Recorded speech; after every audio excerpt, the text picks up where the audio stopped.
Welcome back to the Land Bulletin Podcast, where every other week we bring you experts in the field to impart their knowledge when it comes to the ranch and sporting property market, buying and selling advice, the latest best stewardship practices, as well as topics that impact landowners every day. I'm your host, Haley Murr. Let's jump in. Welcome back to the Land Bulletin Podcast and our series, The Back 40, where we look at some of the West's most intriguing areas and small towns and big towns, just places you guys might not know a lot about. And today we're actually looking in Wyoming, in a town called Casper. And helping me out today with this Back 40 episode is Jared. Jared is our senior VP and managing broker up in Wyoming. So he's the man to know everything about Casper. So thanks for coming on the show. Yeah, thanks, Haley. I'm excited to talk a little bit about Casper today. It'll be good. I've actually never been. I've driven kind of to the north and to the south and to the west, so I'm excited to learn a little bit more. For those who've never heard of Casper, Wyoming, how would you describe it? Kind of where's the location? What are kind of its main attributes? I'd love to know a little bit more there. Casper is located alongside the I-25 corridor, obviously. That's kind of on the eastern portion of the state. I-25 runs north and south from like the Colorado line to the Montana line, basically. But for all intents and purposes, everyone in Wyoming considers Casper kind of the heart or the central location of the state. So it's kind of the hub. You basically got to go through Casper to get to a lot of parts of the state. So that's why I spend so much time in Casper. If I need to go to Sheridan, I could drive through Casper. If I need to go to Cody, I drive through Casper. So that's awesome. Well, next time I'm going on the I-25 corridor up, I will stop by. Can you share a little bit about the history on this region, how it's been used over time, kind of what are the types of ranchers that have settled there over the years? Yeah, so I know just enough about the history of Casper to kind of be dangerous, I guess. But originally it was just a fort, which was it was called Fort Casper, which is kind of interesting. But it was along the Oregon Trail and the Pony Express. So it was and there on the North Platte River. And then later, once the railroad started coming, then the town of Casper started, and it sounded like maybe there was some kind of a misspelling or something in a newspaper article, and that's the reason why Fort Caspar exists and the town of Casper, which is kind of crazy. It always confused me whenever I've been around Casper, why the fort had a different spelling than the town of Casper. So I never knew that. So that's a great little history for dinner parties.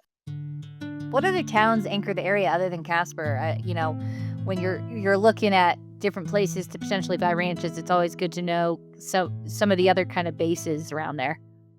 Yeah, so directly south of Casper, you got Glen Rock and then Douglas, which is obviously alongside I-25 corridor, and then north you got like Midwest and KC, and then obviously Buffalo and Sheridan to the north, and then west you get into Rawlins or Shoshone and Riverton. So um, and then east you don't have a heck of a lot except for like Lusk, and then obviously the Nebraska line. But there's a lot of kind of robust towns and cities within a 110 to 200-mile radius of Casper. So And when you go up there, like if someone were to drive up to Casper and kind of do a tour, what's the best way to see the Casper area in your opinion? yeah, I mean, Casper's got a lot to offer. It's pretty, I guess, robust. It's a growing city, but it's also incredibly diverse. You got,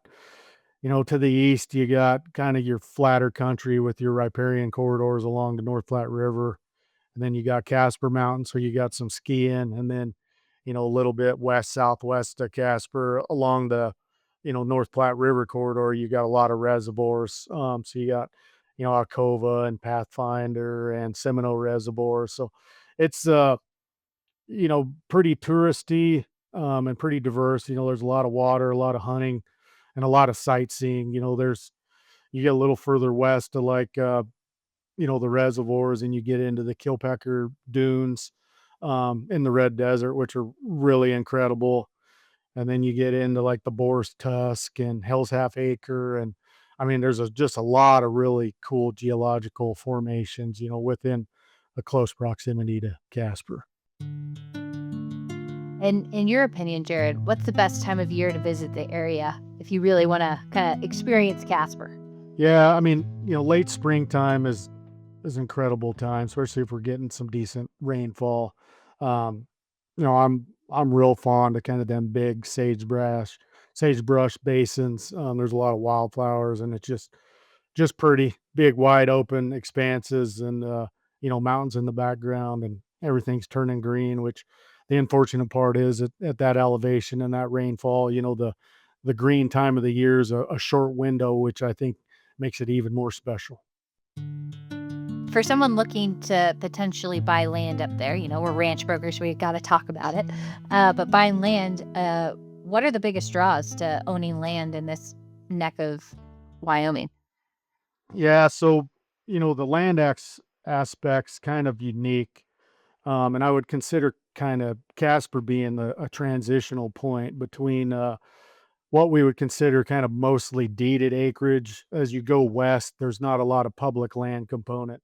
As you go east, if you get east of Casper, it's mostly all deeded ranches. There's not a lot of BLM or Forest Service. There's a little bit of state ground and stuff. But as you go west, obviously you get into some big expansive BLM allotments, some Forest Service, and then obviously everyone knows about the checkerboard orientation as you kind of get along the I-80 corridor. So as far as a ranch buying aspect, you know, you can buy a small deeded acre ranch that has significant amounts of BLM allotments or Forest Service allotments with them, which obviously, ups your carrying capacity. So there's a lot of ranches in the area that might be only 3 or 4 thousand acres of deeded ground, but they got a couple 100,000 acres of grazing land associated with them, which as an investment strategy, obviously that makes your cost per animal unit drop significantly compared to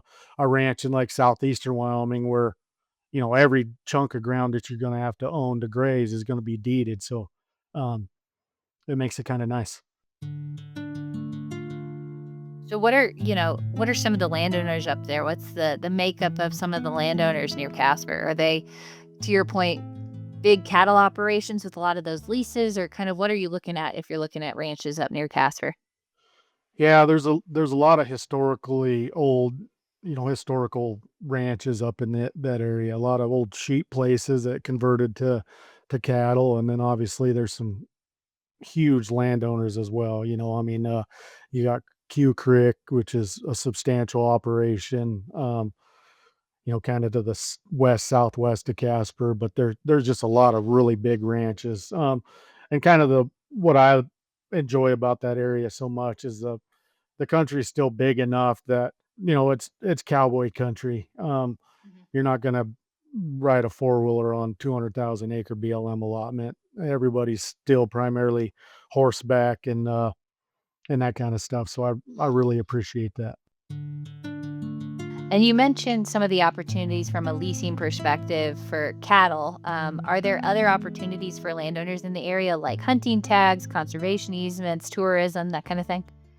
Yeah, so that's the great thing about the areas is it's just incredibly diverse. So you still got mountains, and you got your sagebrush flats, and you got big basins, and you got a lot of, rock formation. So there's good fishing, and there's good hunting, and there's good tourism. And on top of that, you got some mineral development as well. So I think the right purchase, there's a lot of upside potential depending on the area, and a lot of different strategies that an investor can go with on a ranch in the area.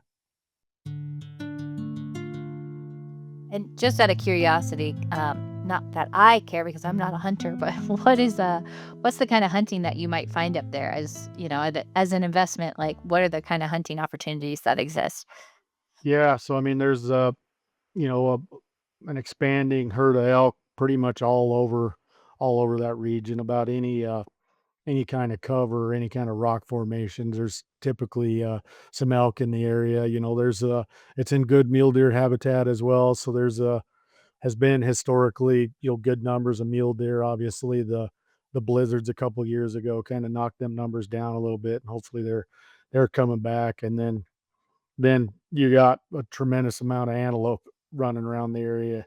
So that's the that's probably the largest number of big game is the antelope. But and another thing a lot of people don't know, but there's a decent herd of bighorn sheep too. Right around Seminole Reservoir on the Seminole Mountains, and then there's some talks about maybe some reintroduction in the Sweetwater Rocks, which is kind of up closer to a Split Rock, which would be north of the highway. So that's kind of a nice attribute, I guess, to the area is bighorn sheep, which you don't see them everywhere in the state. What are some of the practical or even just fun benefits of living out there? Maybe something unexpected that people fall in love with once they, you know, buy a ranch or even if they buy a house up there. Yeah, I mean, I think the thing that most Wyomingites and Casperites, I guess, appreciate is just the vastness of the country and the diversity. You can literally drive on two-track roads for 1,000 miles if you wanted to, and you'll probably never see another person within thrown a stone throw away from you in days if that's what you're interested in. I mean, I grew up not far from Casper in the Shirley Basin area, right in between Shirley Basin and Medicine Bow is where I grew up, and so I've spent a good amount of time out there. And there's still things on my bucket list that I haven't been able to go and see, and that I wanted to see. So it's just, I mean, a lifetime's worth of exploring opportunities within 100 miles of Casper. I would love to know, can you talk a little bit more about the Murr Ranch Group listing in or near Casper that we're working on right now? We got the Wild Horse Basin Ranch, which is really close to Casper. So it's only 25 miles to the west of Casper, which is, so it's right at 93,000 acres, about 32,000, a little over 32,000 deeded acres. But it's really rare that you find an asset of that size, of that magnitude, that close to a growing city like Casper.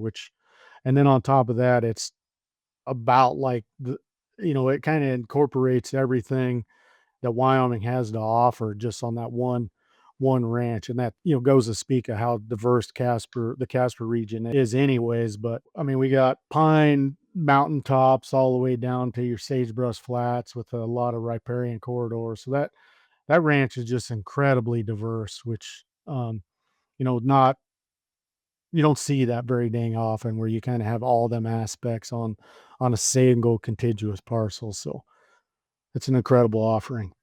I look forward to getting up there with you one day.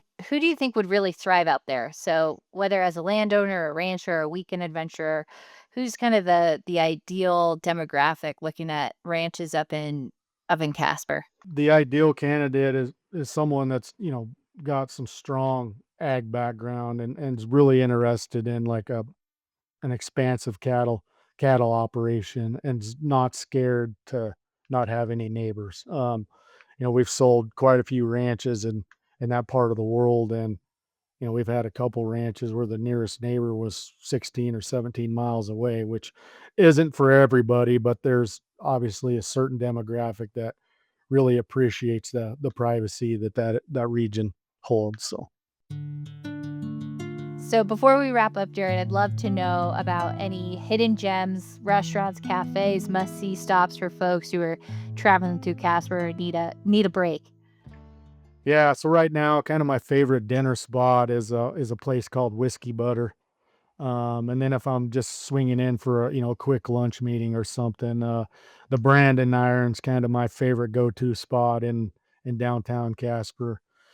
And then if you get out towards the lake, Lake Alcova Reservoir, everyone swings into Sloan's for some ice cream, or the Sunset Bar that's basically right across the highway from there. It's a kind of a cool little hole in the wall bar that's pretty special. If you're in the area, you need to stop by and have a beer. So That's awesome. Well, I'll be sure to stop for a beer next time I'm going through Casper. Well, thanks, Jared, for you know, imparting your knowledge on this region to us.